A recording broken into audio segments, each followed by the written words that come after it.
Oh, well, I seem to get a lot of inquiries from people about how did I turn my hobby into a business and what's involved. And I get people asking little things, little tips, and what can I do about, setting up a website? How's that work? What do I need to do? How do you get your product out there? How did you start? And what sorts of things did you do?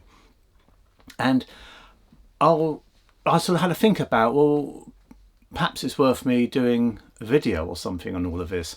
I did think I might actually do like an online learning course, like, on Skillshare or one of these websites. And then I sort of thought a bit further about it all. And I thought, well, at the moment, we've all got this COVID situation going on. If I put out some videos on YouTube, what I'm hoping is I might inspire one or two people to take their hobby to the next level, to make it into a business. It's such an interesting and fruitful journey. I mean, I run a little leather business called Bucklehurst Limited, as you probably know. And the journey of going through that, I've learned so much along the way. And equally, I've learned things that I wouldn't want to do again, kind of thing. I've made mistakes. But there's a lot of learning there. And if I can share some of that, and perhaps even just some of the things which will help you not make the same mistakes, and also hopefully do some of the things right, which I've done right, then I'm going to be helping. And I think it'll help promote craft. I think it will help people who perhaps are in lockdown at the moment, thinking, oh, they've lost their job, thinking, oh, can I do something to get a bit of income in? I'm not promising silver bullets here or anything. I'm not sort of, suggesting it's going to be a lot more than taking your hobby the next step forward to getting it into the shape of a basic little business. But I think you could do more if you want to.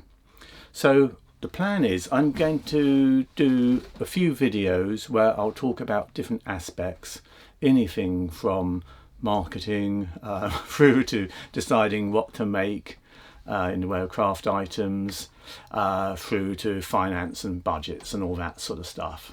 Okay, so going to do all of that. And I then sort of thought about this a bit deeper and thought, well, actually, let's try and crack this two ways. I have written a guide, which I'll pop on my website, and I'm going to have all proceeds, as I do with all my plans, going to charity.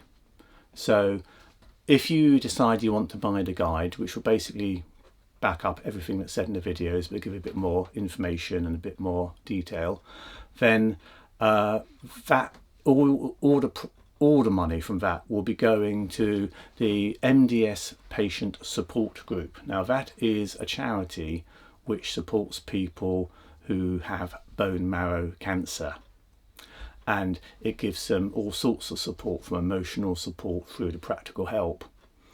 And all the charities I know at the moment with the COVID lockdown are suffering. So I feel if we can get a few people making stuff and turning themselves into little businesses, if we can get some support out to people with bone marrow failure who need some support, and just some friendship, and it helps join people up, I think we're doing a lot of good things at one stroke. So that's the plan. And so I'll pop up a few little videos, and I'll mention this guide, which will be on my website, and hopefully it'll be a win-win sort for people all round. And I'll be delighted, as I say, if I can get a few people doing things which they wouldn't perhaps otherwise have done. So that's worth a lot to me. People have sometimes think, oh, why do you do the YouTube?